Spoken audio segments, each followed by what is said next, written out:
We say, my people, it's your boy Jason out here, man. Welcome to the Bala Show, the season review of 2022 to 2023 season.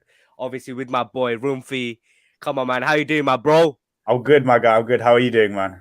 Yeah, not too bad. Not too bad. Thank you, man. Day's been good, man. Got the new job. Life is being rosy again. Love to see it, man. Amazon Prime as well. We're watching Arsenal. Oh, Looking at the yeah. stress. I need to check that out. Huh? I need to check that ending as well, you know. The ending's looking a bit peak, innit? The ending's looking really peak right now, fam. Yeah. It is what it is, man. How you doing? Like, how's things? Yeah, obviously you're a United fan. I'm an Arsenal fan. You know, obviously growing up as two footballing giants as well. It's just like, you know, it's just been crazy, innit? Like, have you seen the steep decline as well? That's just like mad. It's just it's been a mad decline. And yeah, I just wanted to ask, like, how are you feeling for the season today? You know what? It's a bit mad. I mean, usually over the last few years going into seasons, I've been quite dejected. I've just been like, you know what? Like a long season ahead, you know, particularly under the Ollie era. But with a new manager, man like Erik ten Hag, you know what I'm saying, man? The best bold manager in Manchester. Yeah, the Dutch Johnny Sins, yeah. Yeah, I love that. I'm excited, man. I'm actually quite optimistic. I know preseason isn't, you know, like the best marks seem to go off often when it comes to the season ahead. You know, teams can have a great preseason, then like f up in the actual season. But what I'm excited about is that we've actually got a manager with a philosophy, with a plan, with a vision. He seems to want to wrestle away this player power stuff as well, which we'll come on to later with certain other names. Yeah. I think we've got a serious candidate as a manager. I'm not going to lie. Like, I still have reservations about how we're going to fully perform because I don't know if we have the exact players that he wants to implement his philosophy. But yeah, to answer your question, I'm feeling more optimistic. I think decent things could be upon Man United. Oh, that sounds good, man. Like, honestly, like I would say with Manchester United, I would say you guys have a really good squad, actually. So I'm holding my hands up, I think. But people are writing you off at the moment. Fair enough. Erik ten Hag coming into the frame. Yeah, he's a very good manager, good philosophy, good attacking football as well. And the way he plays with his players with Ajax as well. Sounds fantastic. 100%. Like, obviously, like, it's just well drilled. Have you seen the training sessions that he did with Ajax? Like, literally, the training drills. But obviously, when he did with United, like, it's just like everyone just like it's totally different things, isn't it? Yeah, 100%. I think that's the thing. Like, we've been used to such like just such crap. Crap. Yeah, in the last few years. I mean, I feel like in the last few years, it's shown that, like, you know, your structure of the club, from the hierarchy to the players, just like it was not good enough. It's just like it's all player power as well as it's just like it's just been all over the place. If you know 100%, what I mean.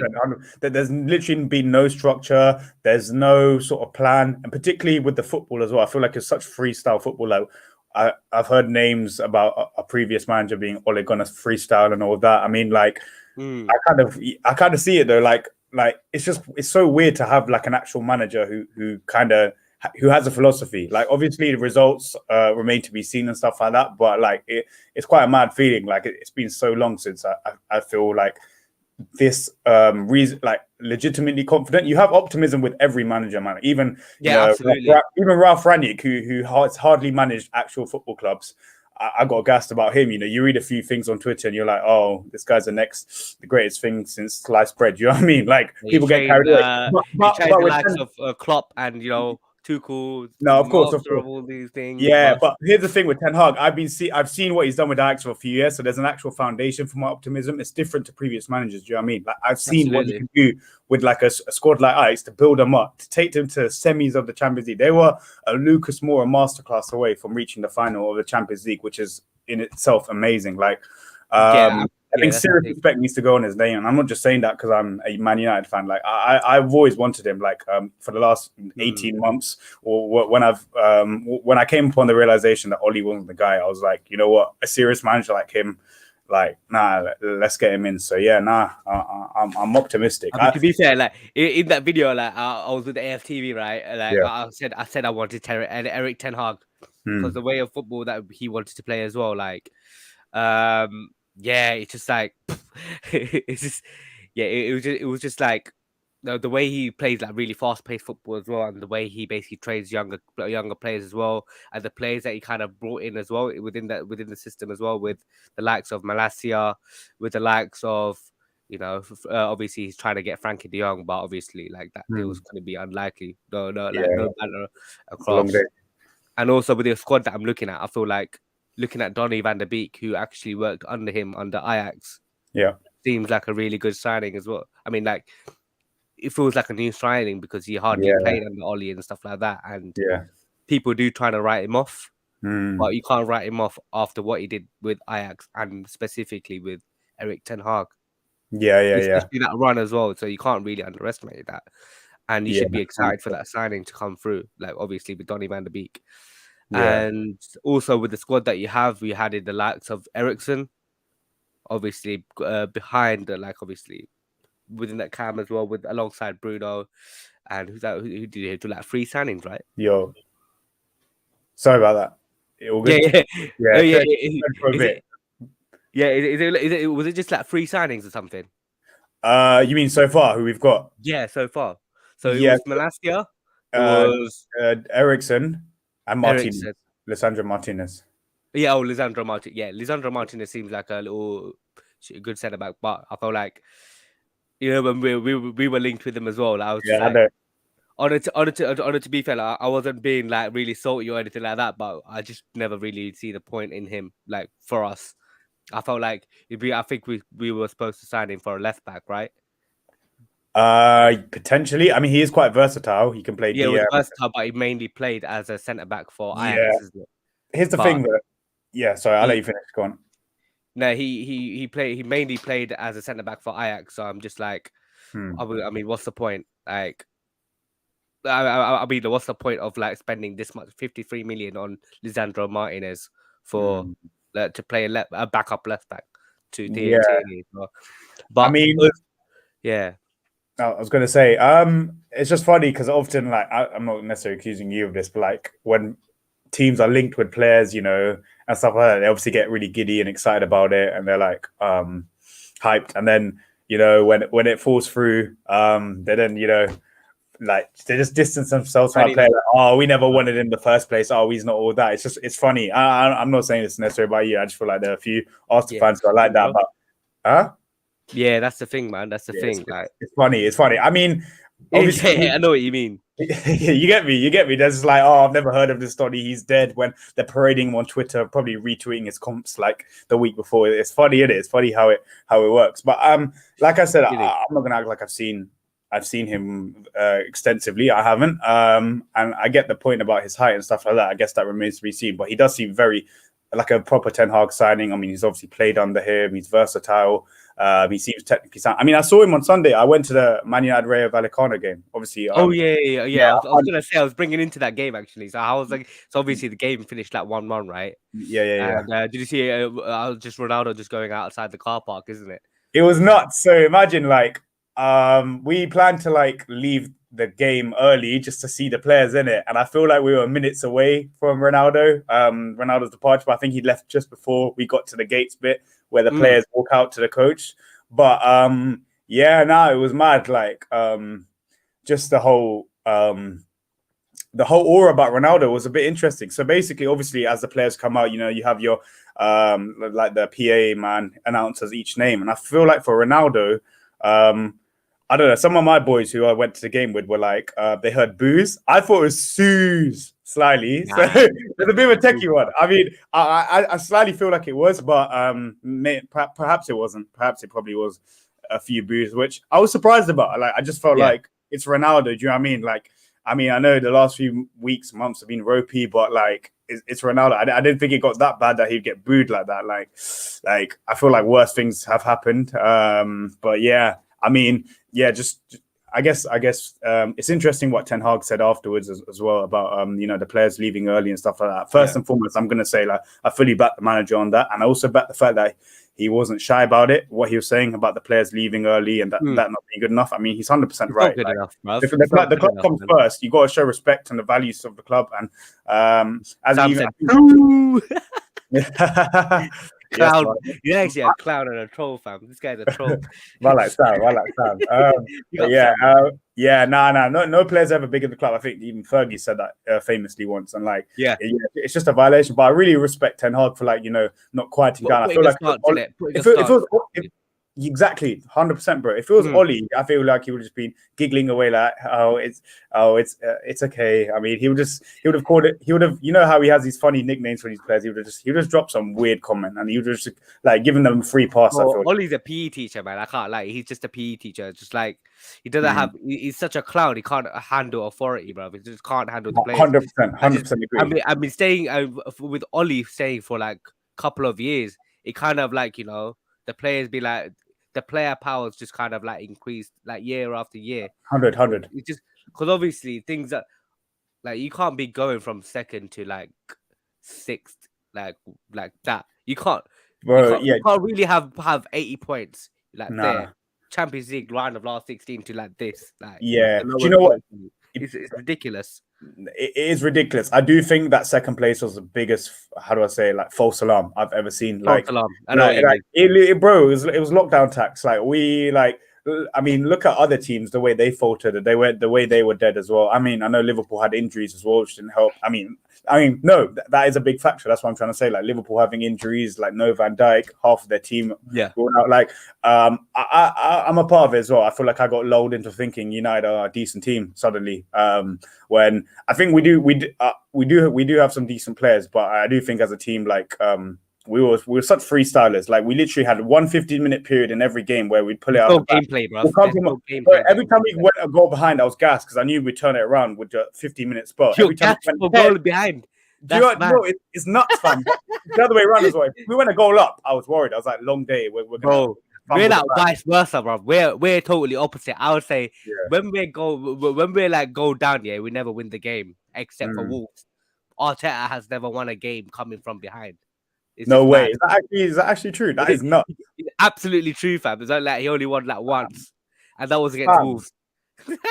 Oh, the one in February when you scored a last-minute own goal. Yeah, it was Lacazette last minute. It was Lacazette last-minute thing, bro. Oh yeah, I remember that one. Like, God, that's mad. Yeah, you wonder why it was just like things were just falling into like is what it is like. Shape, man. But I was gonna say, like enough of Man United for now. Like, I mean, obviously, we still on like United anyway. Like in terms of obviously the transfer window's like still going on. Like, kind of obviously still like a minute to go. Are you still like panicking, or are you still, It's a good question. I mean, I do think we need a midfielder, man. I can't go into another season with McFred. I just can't. Like, McFred. It just gives me headaches, like watching them. I don't mind Fred, by the way. I'm just going to put it out there. I think I'll put it out there. I said that there's a player in Fred. 100% agree. 100% agree. Even before last season, I saw like he's got that work ethic, but you obviously need more than work ethic. And I saw that last season. He's got a bit of flair about him. He's got a bit of tech. Like even his passing's improved a little bit. Like he's more adventurous, more courageous. And I mean, he's fine, at least at the very least as a squad player, if not potentially in and around the starting lineup, depending on our future signings. But McTominay's a long day. I can't be asked for that guy. Like I think he just scores against Leeds like once a season, and people just think he's the next Paul Scholes or something. I don't know, man. It's just bro. When have Man United lost control of the football game? Now, like real talk. Jokes aside, when have we last controlled a football game? Like I cannot think. I really can't remember. I can't remember. I can't remember, bro. We're getting outplayed by teams like Watford and all of Brighton. Bro, Brighton demolished us 4-0 at the end of last season. Basuma, man. It should have been more than Basuma. He's one of the players I actually wanted at Man United. Like I know there was certain things going on behind the scenes which were a bit techie, but just as a footballer, I think it would have been sick for us. Like just a destroyer. So to comment to your, like, I mean, what you're saying about your question, yeah, we definitely need a midfielder, and this De Jong thing's just so long. Like, I just can't. Do you have a plan in terms of like backups or something? If We De Jong don't. doesn't And work here's the out, thing: we're the biggest clowns in it's the silly. market, man. We're joke, man. We get our pants pulled down. Honestly, like Time after time after time. It's yeah, embarrassing, bro. yeah. And you think Like, it's going to be changed with new like new backroom staff, or I mean, not backroom staff. You new like people higher up and stuff like that. But no, like I don't know. Just like I mean, you want to get the player at the end of the day, even if it means paying 5 or 10 million more. I don't mind, but this is just dragged out for what, the best part of 2-3 months. It's embarrassing, like, and it's worse that we don't have 14 weeks actually. Up 14 weeks of speaking to Frankie De Jong. It's just like not good enough, man. That's Absolutely pathetic. not good enough. And yeah, I mean, in terms of other signings, like you in your question, I would say it depends on the striker situation. Like, obviously, I've just heard that Martial's now got picked up a hamstring injury, which isn't ideal. So Ronaldo's our only senior striker, recognized striker. Rashford up top. You have no choice. Rashford up top, I can't. It's a long day. I'm not backing Rashford up top. As much as it's a long day, but I feel like Ronaldo should never play for your club again. Really? And would you go that far? I mean, yeah. I'm not gonna lie. Like, bigger than your club, bro. Like, no, of course. Silly.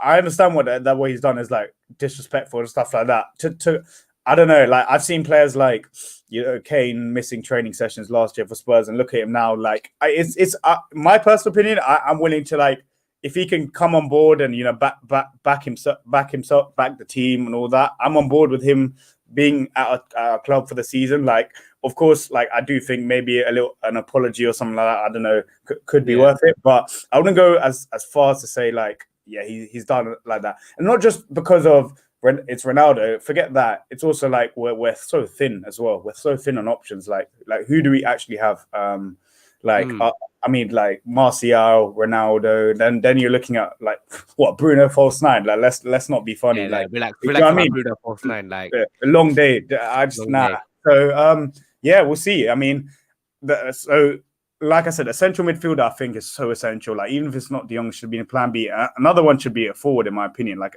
a striker. Absolute striker. Striker's a must. Like, yeah, I mean, we're linked with quality.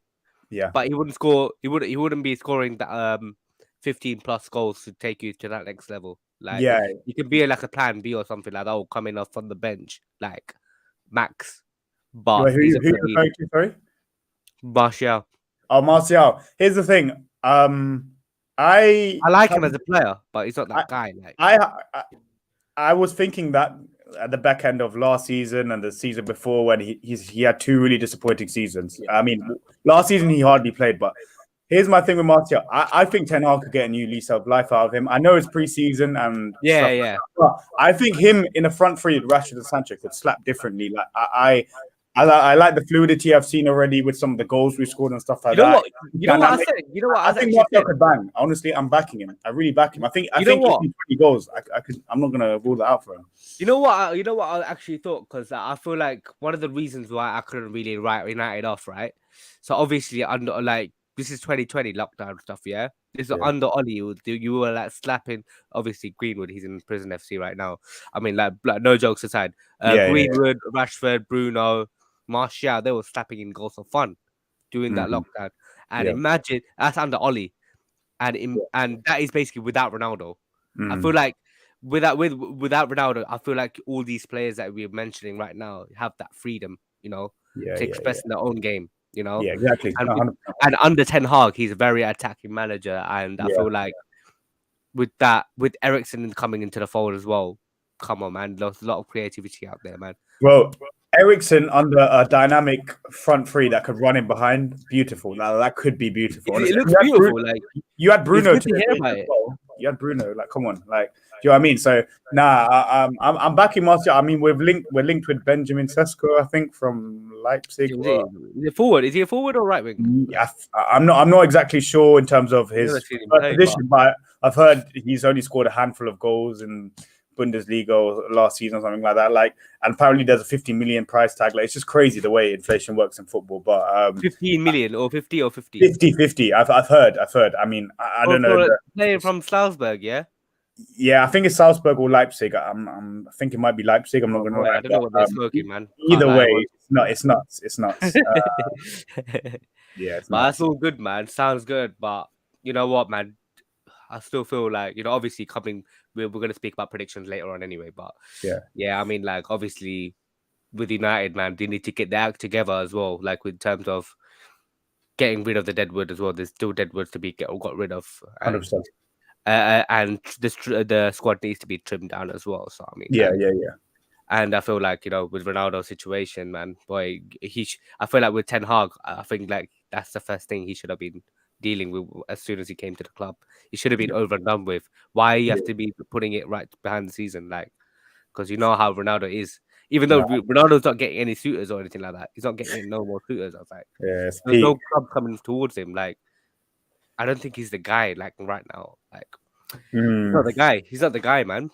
I think he's gone past it a little bit, but it is what it is, bro. We'll see. Yeah. But yeah, we move on to Arsenal, man. Obviously, the better club, man. I'm shaking. We'll get ahead We're of both yourself. shit, man. We're both shit, bro. Both calm, bro.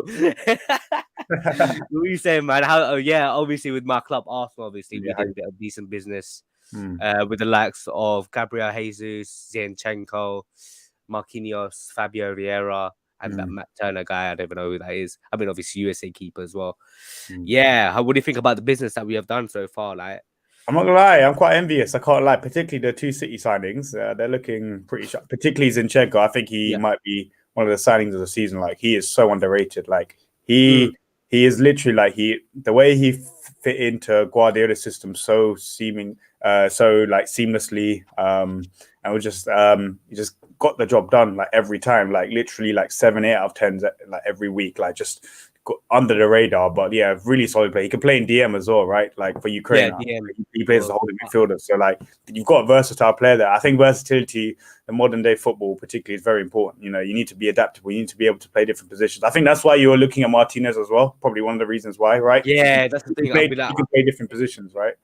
Yeah, he can play as a DM, centre back, and left back, right? Do you know what I mean? But yeah, fair enough. Nah, I mean that's a quality signing, particularly with Tierney's injury record and stuff like that. I think you needed a solid left back. Like I'm not like a lot of Arsenal fans. I'm not really a fan of Nuno Tavares. Shit. Yeah. I can't lie. We conceded a goal against him is embarrassing. But no, I was sitting next to Sam. Yeah, I can't lie. I was sitting right next to Sam. Yeah, I was like. Yeah, like, this guy was just like when he scored, I was like, this guy Sam just hates him. And I was like, I cannot see Sam hating anyone in it, but I'm just like, when Nuno scored against United, I was like, then after the rest of the game, he was shit. Like the rest of the game, I had a heart attack, man. I can't lie. I don't know how we didn't win that game. He got ripped against Sancho, man. Yeah. He's absolutely peak, man. It's but yeah. Yeah, for us, I feel like we had made good signings. Yeah, can't complain. Fair enough. Obviously, but at the same time, I feel like the transfer window's not over. I feel like we need a right back. Obviously, Tomiyasu is injury prone. Obviously, with Tomiyasu is injury prone, and he's not really a right back. He's a centre back. He's more central, and also we need a DM. Oh yeah, obviously with the situation with one of your midfielders as well. There's Partey, but no, not even that. We need DM itself. What if it's an injury to Partey as well? So of course that as well. Yeah. And also Tielemans as well. CM. I think we're close to dealing with them, signing him as well. With Tielemans, that's basically because we're stalling the price because of obviously we need to get rid of players as well. Yeah, of course. We need like a lot of attackers as well, like left mid. I feel like we need a left mid, left wing. Yeah. And obviously, like wide forward or like I feel like we need another striker as well. Eddie's not good enough, like barring the last few games, isn't it? Like, yeah, fair enough. Here's my thing. What do you think of Jesus? Do you think he'll actually bang this season? When we signed him, I was a bit like meh, but it's still a good signing. I like him. I really like him, but he only scores like 15 goals a season. Like, yeah, that's my thing. Yeah, that's sorry. The thing. I'm just like, So I was like, MK was like, where do you think Arsenal will finish next season? That's towards the end, man. Relax. Yeah, come on. we'll see towards the end in it, but it's all good, bro.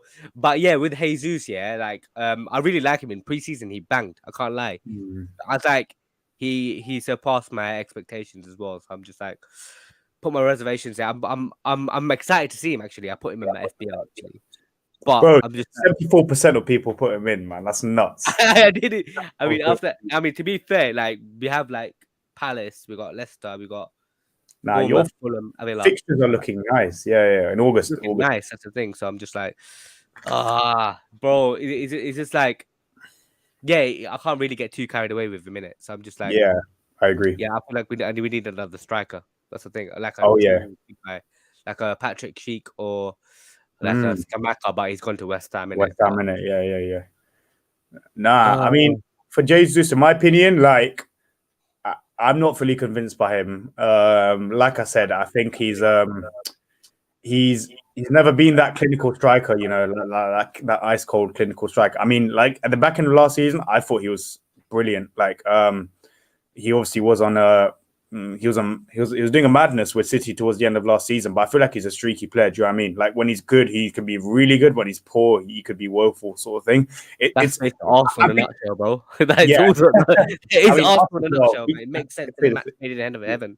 It's yeah. match made in heaven, bro. That's just like No, but I think his all-round play has obviously improved under Guardiola. I think him playing as a right winger has brought more out of him. So I think in terms of link-up play and stuff like that, I think he could be sick. Don't get me wrong. And he'll definitely score goals. Don't get me wrong. It's just whether he'll, like, for example, tomorrow. I mean, we'll talk more about that later, I guess. But yeah, like just turning up on like big occasions when there's pressure and yeah. you know, I mean, like, he did score against big games as well. Like he scored in big games, like for us. I mean, not for us, obviously, for City, like yeah. Liverpool, Real Madrid, obviously, Oh, yeah, United and things like that. He can turn up in the big games, bro. Like yeah.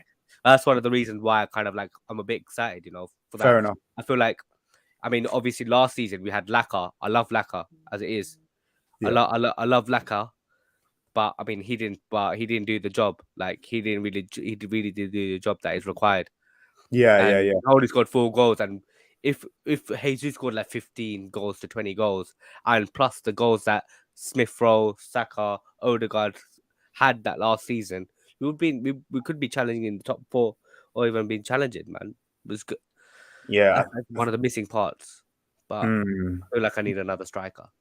Yeah, nah, definitely. It's just that clinical edge, isn't it? That's the thing. I think that obviously separates the good and the better than good.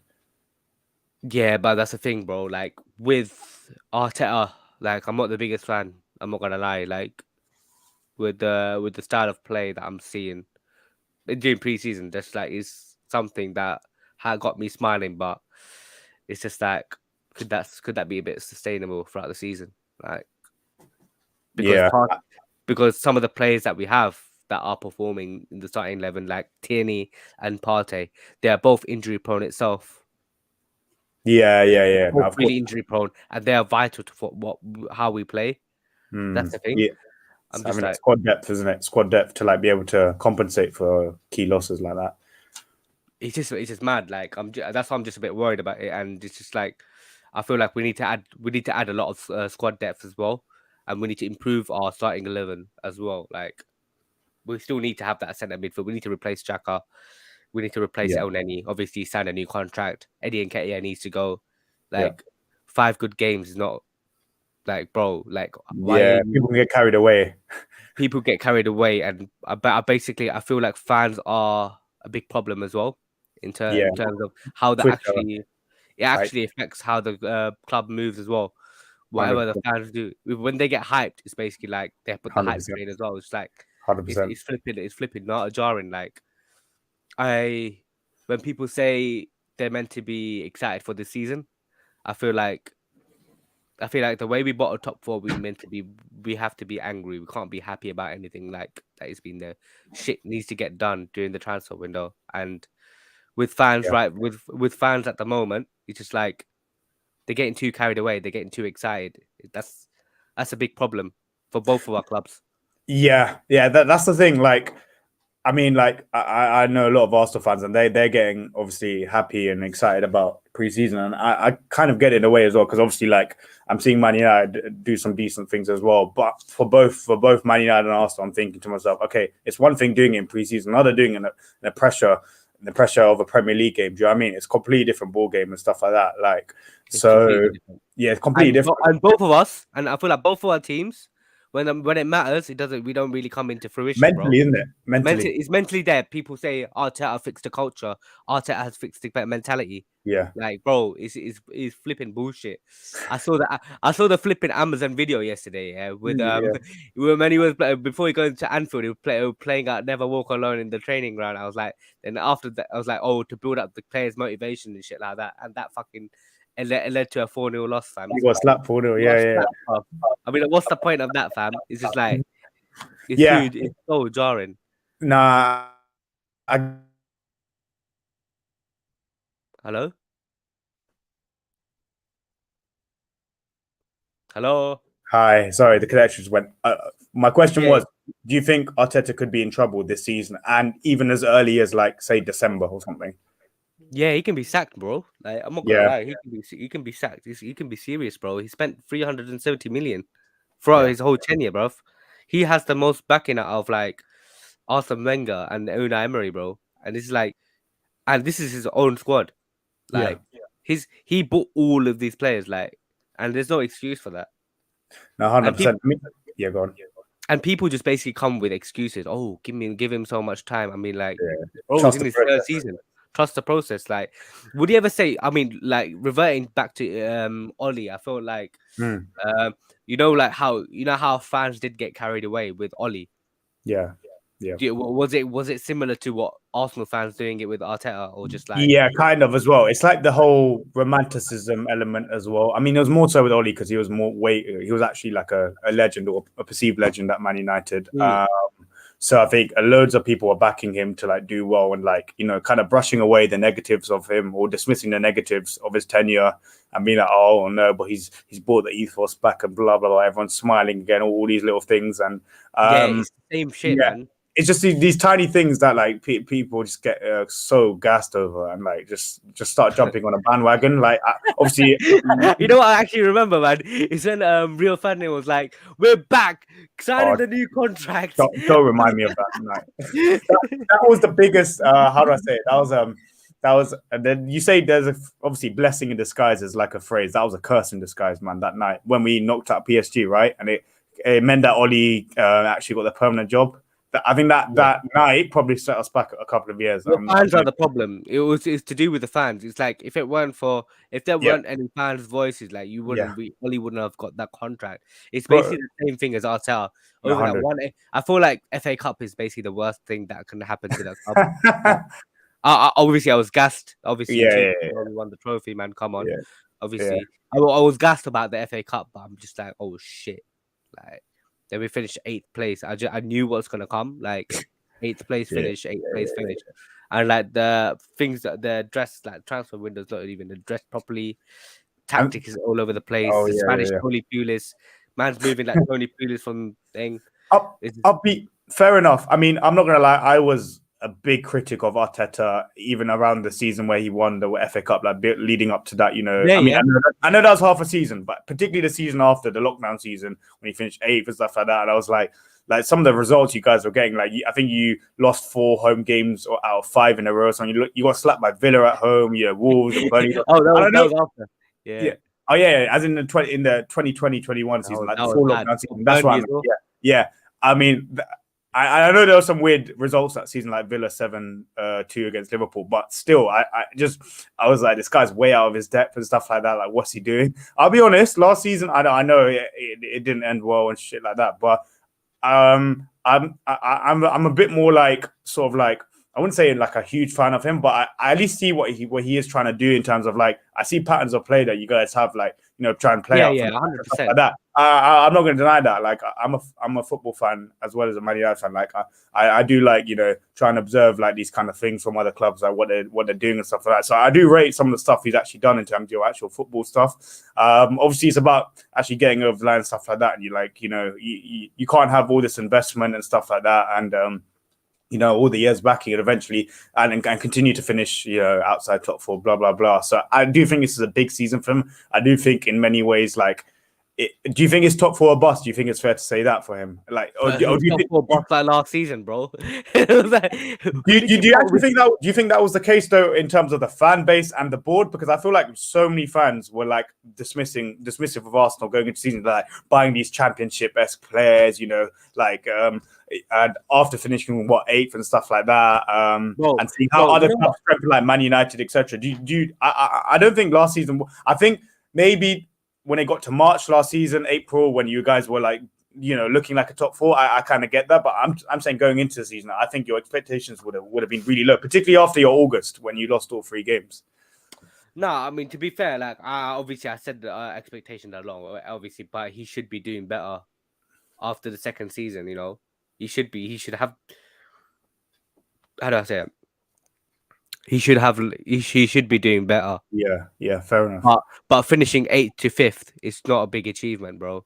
It's Arsenal Football Club. I'll be honest. I think with us being as woeful as we were last season, Tottenham being so up and down, that was your best chance of top 4. That was an absolute best. That was a golden ticket. That was a golden ticket, bro. I was like, I've said to myself when we bottled top 4, I was angry. Yeah, I was angry, but I'm not surprised because I said this all coming. I was like, I was like to people. I was like at the Leeds game, yeah.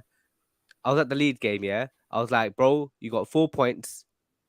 It's not over yet. People acting like it's over. People basically just like singing. People who are creating Champions League memes and like all these shit. Oh, 2023. Oh, cringe. We're gonna be winning the Champions League, and like even Sam's friend, yeah, he was like, big up Rohan, by the way. Yeah, he said that Arsenal's gonna win the Champions League under Arteta.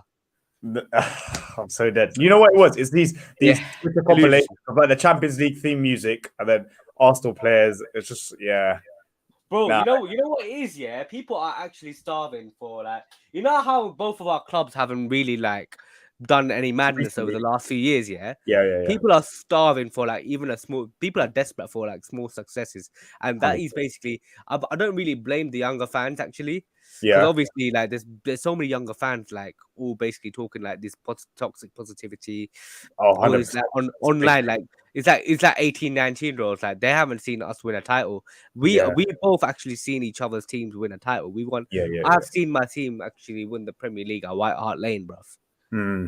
And it's just like right now, that's what I'm saying. That's why I'm like pissed off, like how the standards have dropped so much. Standards have dropped, expectations are flipping dropped as well. It's just fucking long. Yeah, it's not acceptable for both of our clubs, and these fans are the biggest problem. Yeah. But man, boy. But these energies, bruv. Talking about Arsenal, bruv. I'm just getting vexed up. It gets the blood boiling, isn't it? It gets the blood boiling. Jesus, bruv, you never seen me angry in it. And you've never seen me smiling. You're the bobbiest guy ever. Man. Allow it. But that's the thing, man. Like, I just want to say, like, obviously, this is like kind of like Premier League preview as well. So obviously, moving on from Arsenal, we spoke about Arsenal, we touched on United as well. I was going to talk about like, obviously we're talking about predictions afterwards anyway. But like, obviously, sack race. We'll talk about managerial sack race. Who would be the top 3 candidates to get sacked first? Oh, that is interesting. You know what? That's a tight one. I think I'm actually going to throw Thomas Tuchel in. I'm not going to lie. It's a bit rogue. I could be completely wrong. It's more like, I guess we'll come on to the full predictions later, but I do think, I think if things get a bit rocky there, I feel like I'm getting the vibe that there's a bit of confusion. Obviously, like, different board and stuff like that. Like, if it doesn't go swimmingly well at the start of the season, I've got sort of gut instinct inside me that maybe come Christmas or something like that, maybe it could be curtains for him. I would say I would actually throw in Eddie Howe. I know that sounds nuts. Nah, Eddie Howe.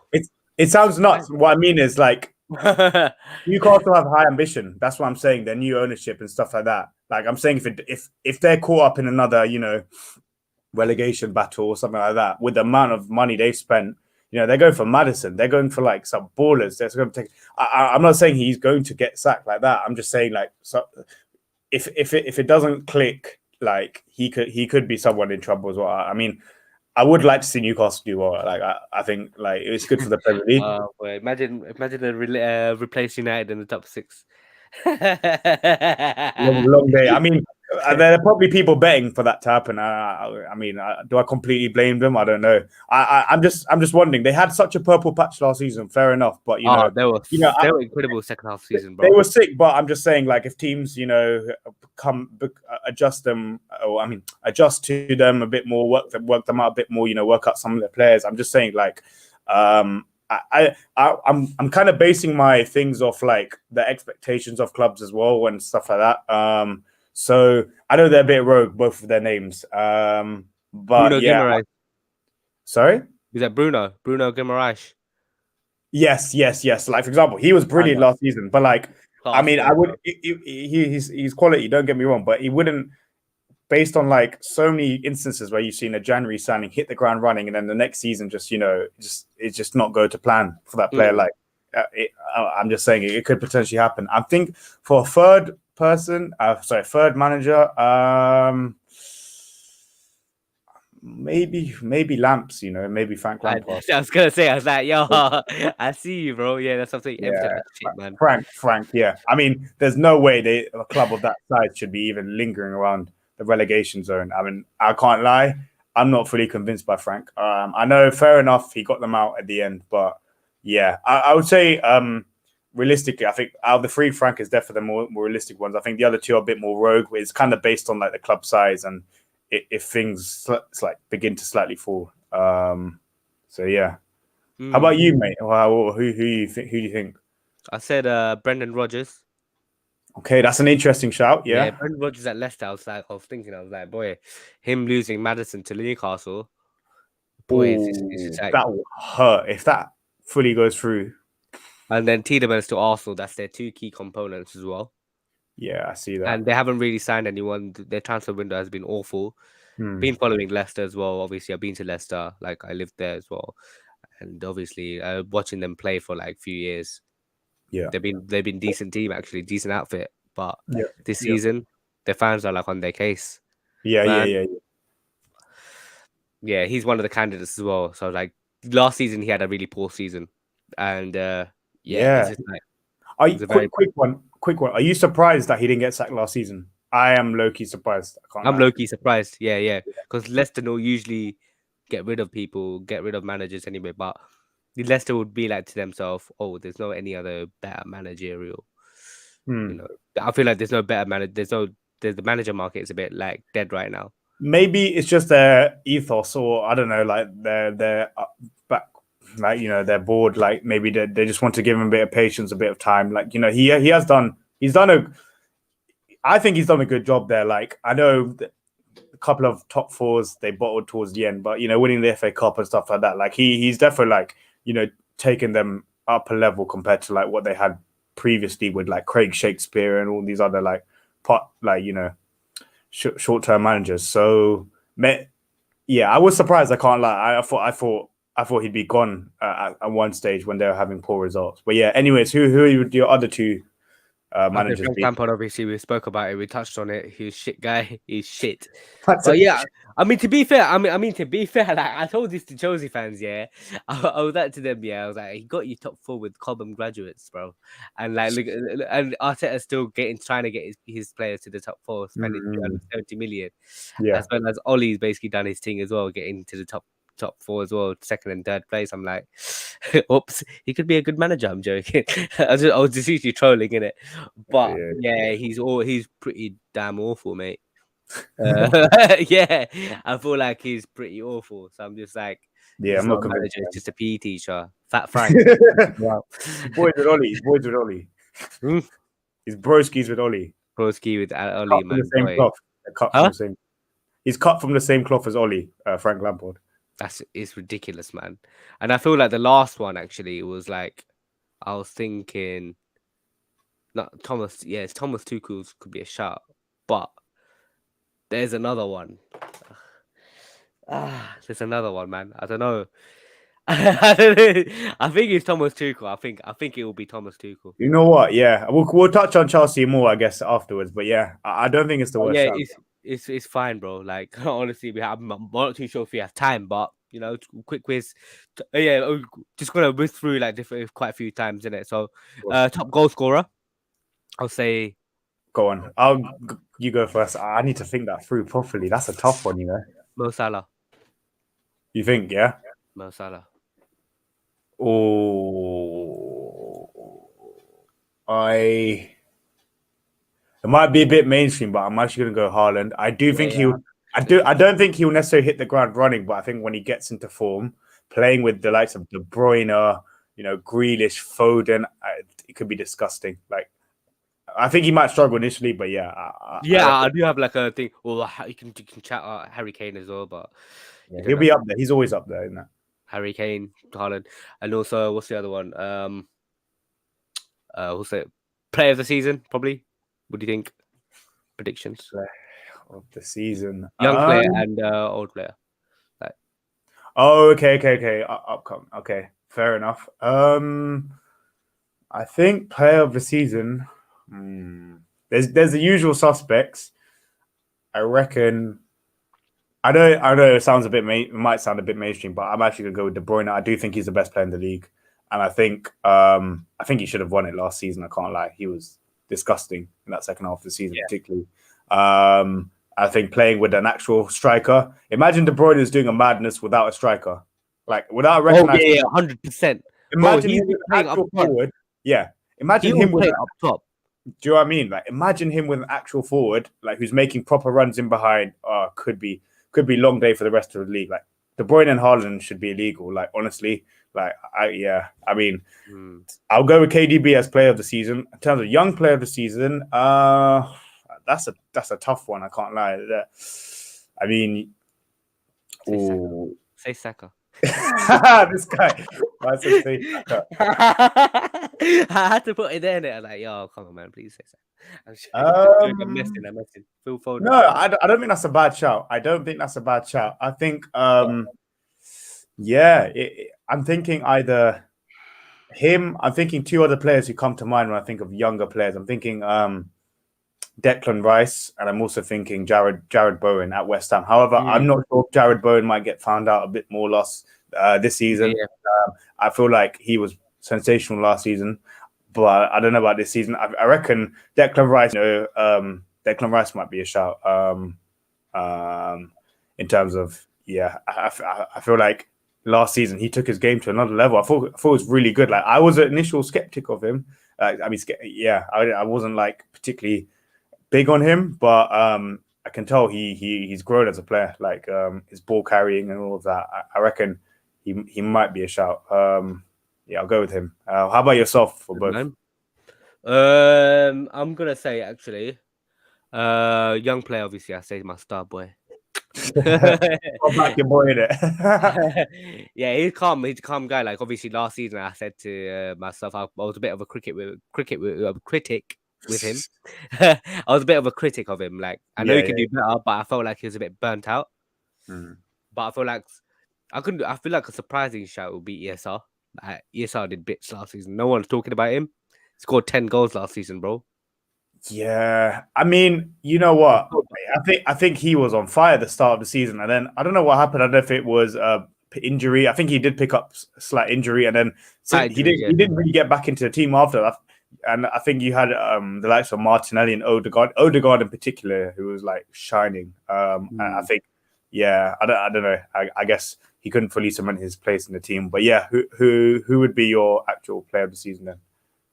If young is Saka. I'll say it's a tough one, isn't it? Obviously, I would say Mo Salah. You think, yeah? I think after Mane will go, like obviously Mane and Salah, obviously like the famous front three. I feel like Salah would be like the main man like, after he signed that 350k a week. Or I could even put Harry Kane into a shout. Or Harry Kane or Son. They are sensational players under Conte. The last few matches, they were unplayable, bro. And like when they're together, like Long Can't day for blame the rest him. of the league.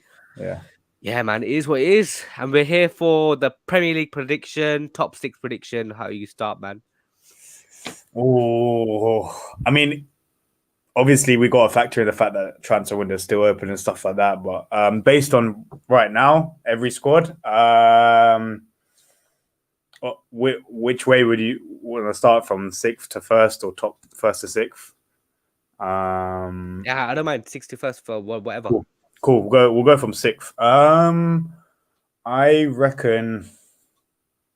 I honestly think Chelsea will struggle this season. I'm going to put it out there. I do think some people are getting carried away with the Raheem Sterling signing. I'm not convinced by the signing. I think he's from his time at Liverpool to Chelsea, I think he's become more of a robot as a player. I mean, it works so well under Guardiola's system. He became such a system player, but that player he was at Liverpool. I think he will flop. I'm not gonna Yeah, lie. no, I agree. And I think that player that he was at Liverpool, where he was free flowing, dynamic. I think that player's kind of gone. I think and I don't think he suits Chelsea. I think Chelsea obviously they love their fullbacks. You know, when they're fit, Chilwell and James, they love pinging in crosses and stuff like that, getting on the end of crosses. Like he's more of a cut back tapping player. Like I just don't think it's. I don't think it'll be a great signing. So, and I think losing the centre backs they've lost, Rudiger's a huge miss. He was sensational for them last season, particularly. Losing likes of Christensen, not getting Kunde as well. I think it's been a poor transfer window in many ways so far. Obviously, it can change and stuff like that, and they have picked up a couple of players as well. But yeah, I think they'll finish 6th. I don't fancy them from the top 4. I think the rest of the positions are quite interesting. Based on right now, is tight. I think it's between 3 clubs for 3rd, 4th, and 5th. I think it's Spurs, Man United, and Arsenal. And I think it's just positioning them. If I had to make a call now, you put Chelsea 6th then. I'm putting Chelsea as 6th, and I think for the rest of the 3 positions other than top 2, I'm a bit torn. I would go.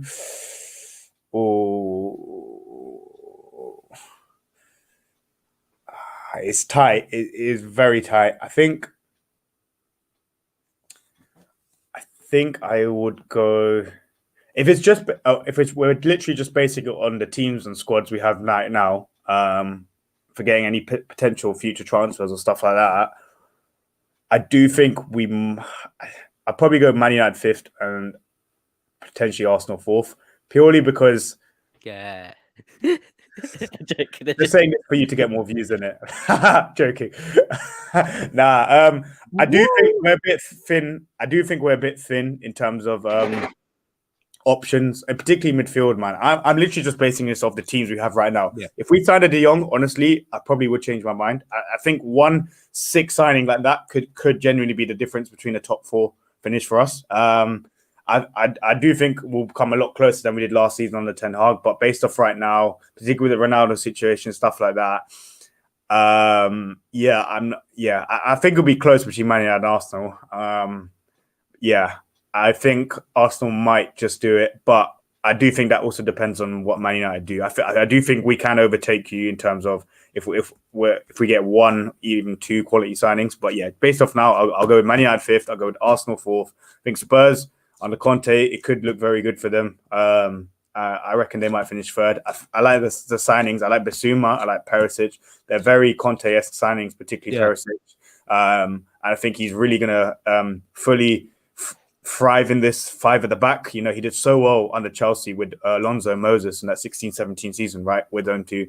So yeah, I'm going to go with Spurs 3rd. I mean, Kane and Son as well, they'll rack so many points up, just them 2 alone. I'm going to go Liverpool 2nd, and I reckon City will win it. And I do think it'll be more comfortable than last season. I think the loss of Mane is a bigger deal than certain people think. I mean, I'm not going to completely write off Darwin Núñez, although I do have reservations. Darwin Núñez, isn't it? Yeah, I do have reservations in terms of whether he can cut it in the big league. You have that with anyone as well. I mean, he does. His style is a bit. I mean, people call him the Uruguayan Andy Carroll. It's a bit of a bio, but I do think the loss of Mane is huge. I think he was their most important attacker, at least. I think he was so underrated. Like the pressing game, the goals he brought, the link up play, everything. He was all round. I think he might have been the most all round forward out of the famous front three, Salah, Firmino, and Mane. So I think that's a big loss. And yeah, I do think City, or it's a weird one. City, I do think they'll win the league. I'm a bit skeptical about the fact that they've sold so many players. I mean, starting or close to starting players as well, like Sterling, Jesus, Zinchenko. Like they're players who've played a significant part in their success recently. And it'll be interesting to see how they do it. But I know Guardiola has a plan. Like, he knows what he's doing. Like, I don't think he's doing this for no reason, obviously. Like, I mean, they have got a strike, which I think was huge for them. And I think that the Bruyne, Foden, Haaland combination could honestly like set them apart by a country mile. So yeah, that's my top six. Oh, man. What about you? Fair enough, man. I was gonna say United sixth, actually. Obviously, transition period as well. Getting through that, obviously, first season of Ten Hag. No offense here and there. If you still have Ronaldo, it's like it's going down a little bit. I said fifth, Arsenal. Obviously, we don't have the minerals to get we don't have the minerals yet to get into the top four. We have no depth. We take off Partey or Tierney. Yeah, an injury away, and we're more of an injury-prone squad. Like, shit happens, and Mikel Arteta's not the guy to take us forward. We've seen the evidence 3 seasons in, man. So you know what? It's a make or break season for him as well. So eventually, hopefully, he'll get sacked. So, and yeah, man. So fourth place, I would say Chelsea. I would say Chelsea. You reckon? Yeah. Yeah, I would say, like, obviously don't underestimate Chelsea whatsoever. Like, when people do underestimate Chelsea, that's when they pull a trophy out of the bag. Yeah. They're literally the most successful team. They're a cup team. They're such a big cup team in the last 15 years. So yeah, don't rule them out, actually. So, and they do have a bit of quality there.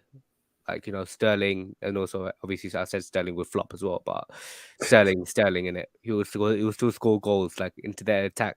Their attack is shit, but with Sterling into it, he's a goal scorer, as well as Koulibaly is their defensive rock at the back. I know they need a few centre backs as well. They still need surgery. So yeah, man. But still there. I mean, Tottenham, Conte factor. Obviously, I would only say their team is not all that. I would say if you see their signings, they have a good window. But if you were to have those signings, if United signed those players, I'm guaranteeing you wouldn't want any of these players, barring Basuma. I definitely would want. That's it. You wouldn't have Perisic, Lenglet, and these, man. Nope. But they're solid third place team. They have no chance to compete with Liverpool or City. So with Liverpool, got Darwin Núñez. Mane's a big loss as well. Huge loss. Massive loss anyway. So it's like huge. He's basically the play that actually plays with the left-hand side. So, yeah, man, big loss, bro. But it is what it is. I feel like City with Haaland coming in, yeah, man, game changer. They needed a striker, and Haaland's the guy. That's the best striker available in the market. And 67.5 million for Haaland. Sweet business. Mental. Yeah, I said City winners, man. So I say City winners, top 4. I would say City, Liverpool, Chelsea, Spurs. Quick one. Arsenal sorry. Do you think it'll be close between City and Liverpool? Yeah, very close. Oh, you think it'll be close? Okay, fair enough. Because obviously they both lost players as well, and they're both decent as well. So, yeah, it's all good, man. It's all good, bro. Yes. Yeah, man. We're coming towards the end of the show, man. Premier League starting tomorrow. Obviously, Crystal Palace against the best team in the world, Arsenal. I'm joking. But yeah, it's coming towards the end. Thank you very much for watching. Thank you very much, Runthy, for coming on. Pleasure, my bro. Pleasure. Hope you enjoyed it as well. Loved it. Yeah, man. It's all good, bro. Like, future shows incoming, Maggie. Of course. Shows, man. Love for the love, man. Yeah, man. Thank you very much. If you haven't put the like on to the video, man, please do put the like on, and also share the content as well. Obviously, it's Premier League weekend. Obviously, promote it as well. And yeah, man. Also, most importantly, subscribe to my channel. Obviously, there's going to be more shows coming through as well. More podcasts coming through, more little shows coming through. Stay tuned as well. Also, stay tuned for my Amazon Prime reaction videos as well. Obviously, episode 1's already out. Check it right now as well, man. But yeah, I'm out, man. I'm telling you, man. It's been a long stream, but one of the most enjoyable ones. And obviously, I've been waiting for this for time, and it finally happened, my people. Glad we did it, broski. Jeez. Have a Let's nice go. one, my guy. Take care. Goodbye. God bless. Take care, bro.